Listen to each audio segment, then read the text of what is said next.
Hello everyone. Today also we'll be dealing with the working of democracy part 2.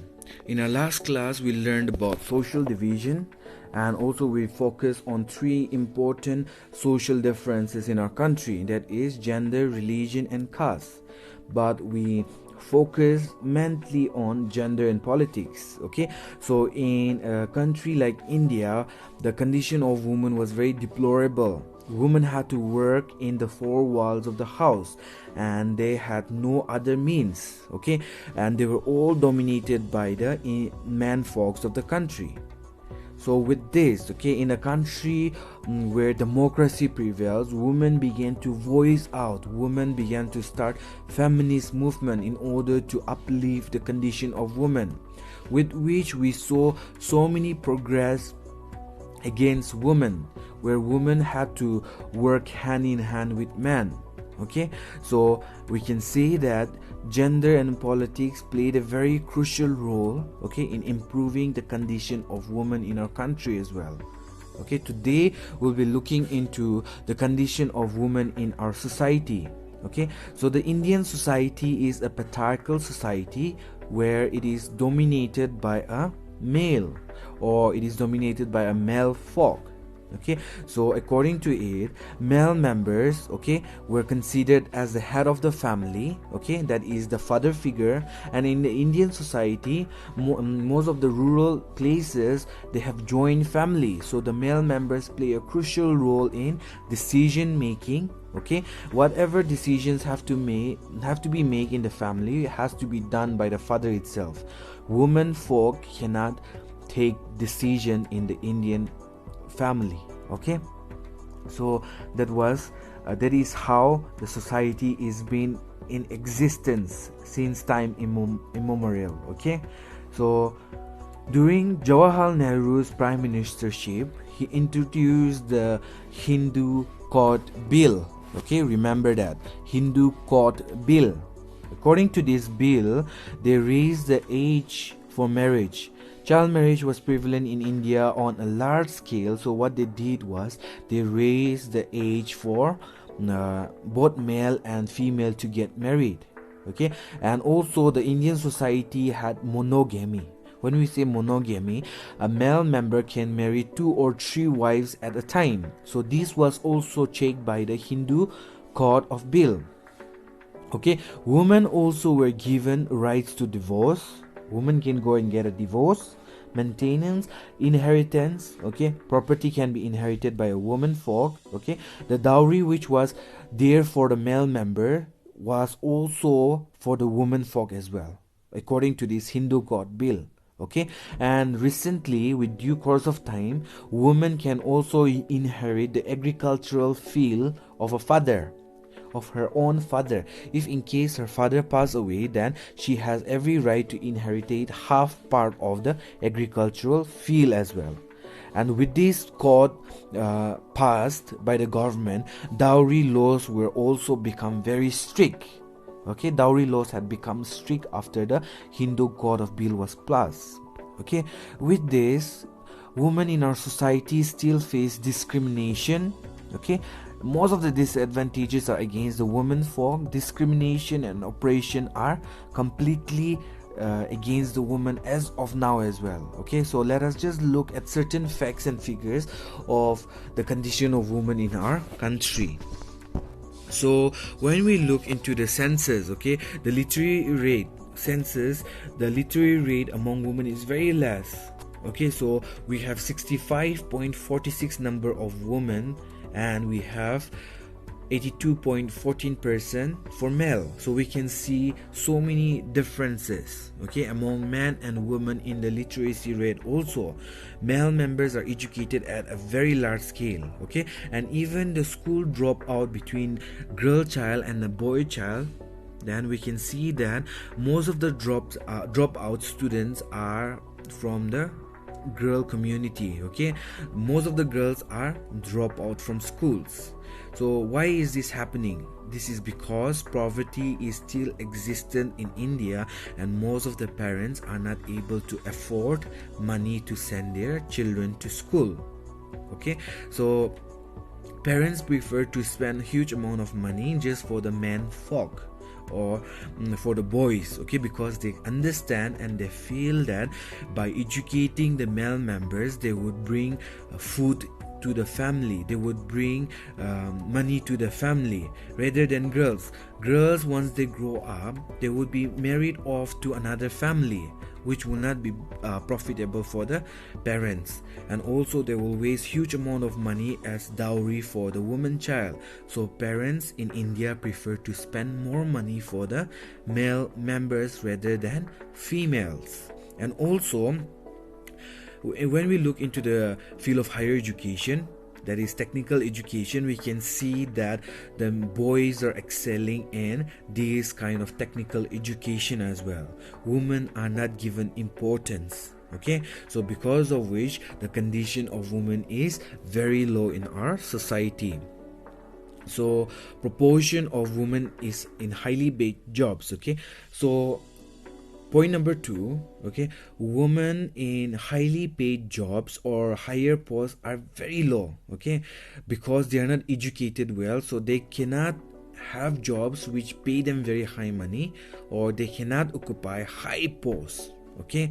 So because they are not educated well, and even if women work in higher paid jobs or have higher jobs, okay, higher post jobs, but also their works are not being acknowledged by the people, rather they acknowledge the work done by the male member. So whatever work has been done, okay, by a woman, there is less chances of them being acknowledged, okay. If the same work is done by a male member, then people will acknowledge them, people will give credit to them, okay. So that is the condition of women.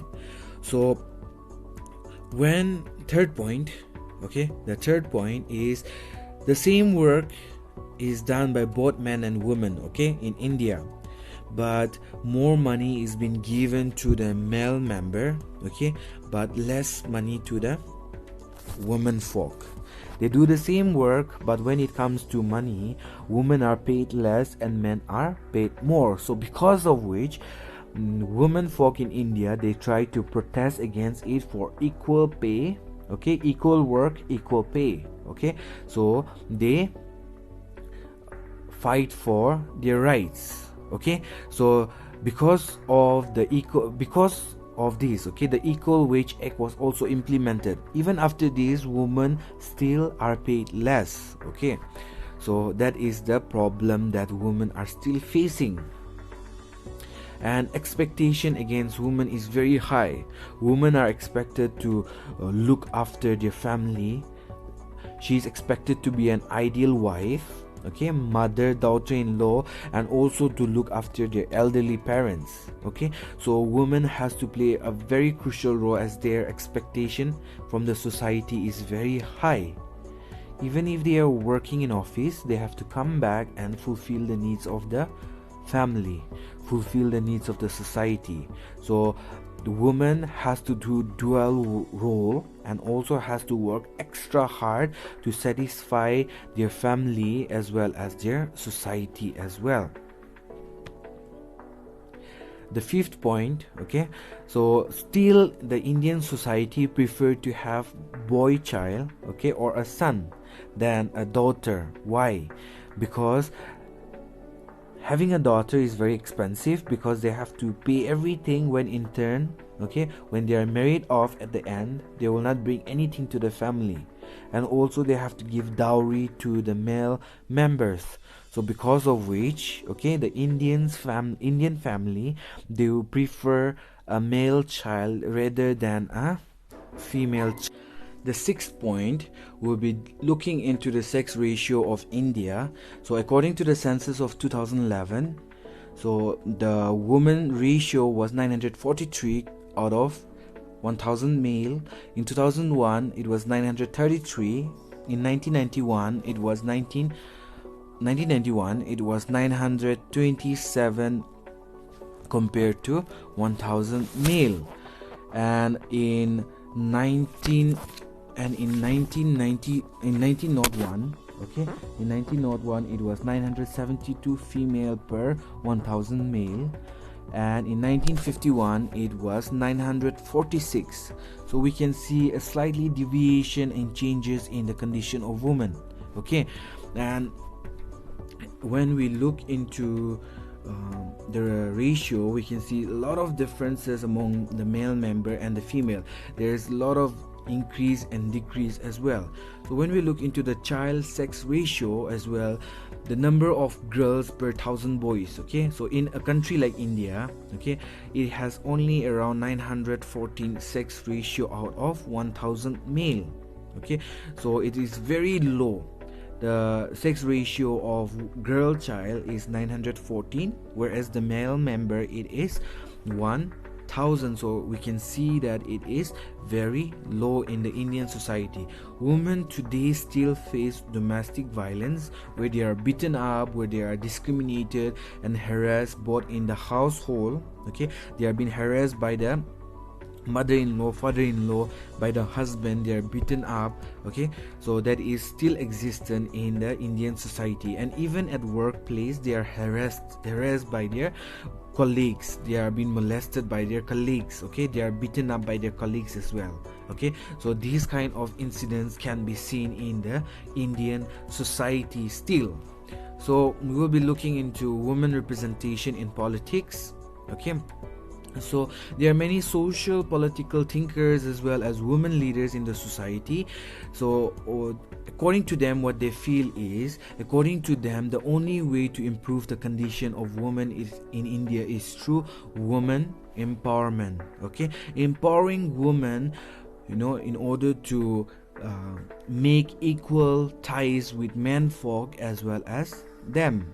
Okay, so when we empower women, okay, they began to raise their voice, they began to walk on an equal path with men. Okay, so according to which more members need to be elected in the legislative parliament as well as in the state assembly, so that they will be able to voice out and reach out to the women folk. Okay, so women should fight for their rights. Okay, and so when we look into the Lok Sabha as well as the legislative count, okay, so the percentage of elected women members in the Lok Sabha is only around 10%, and women participation in the legislative assembly is only 6%, which is very low compared to other countries. Okay, in other countries, women play a very crucial role in this political scenario as well, whereas in India it is very, very less.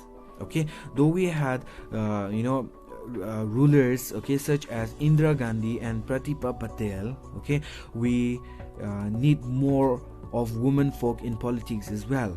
Okay, still then we have some women chief ministers and governors who are still working. Okay, for example, we have Kiran Bedi, who is working as a governor as well. Okay, so this kind of representation is needed in the political scenario as well. Okay, in order to improve as well as voice out for the people.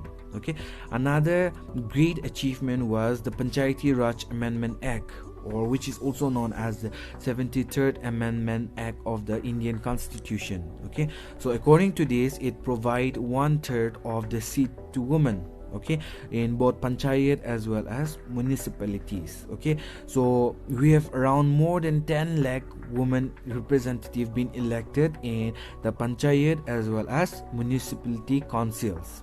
Okay, so the Panchayati Raj Amendment Act played a very crucial role for women, because it involved women to take part in the panchayat as well as in municipal elections as well. Okay, so women reservation bill, okay, which provided 33% reservation of seats, okay, for women in both Lok Sabha and state assembly was introduced. Okay, but it is still pending in the parliament. Okay, it is not been yet implemented. It is still there in the parliament. Okay, so there is no consensus among various political parties.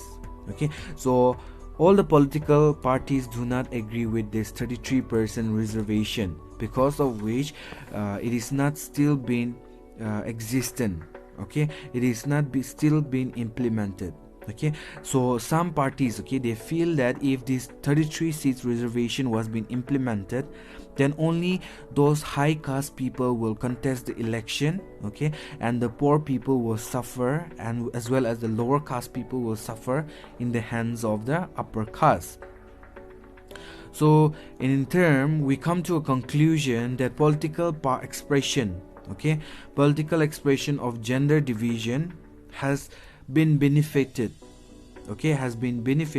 So we can see the condition of women was very deplorable, but slowly with time, when people began to voice out, they began to contest elections, they began to work, they began to be educated. Okay, obviously there are some discriminations still in the Indian society against women, okay, but the condition of women has advanced and progressed far better from the very early stages. Okay, now women are contesting election, women are taking active role in Panchayati Raj institution, in municipal corporations women are taking crucial role.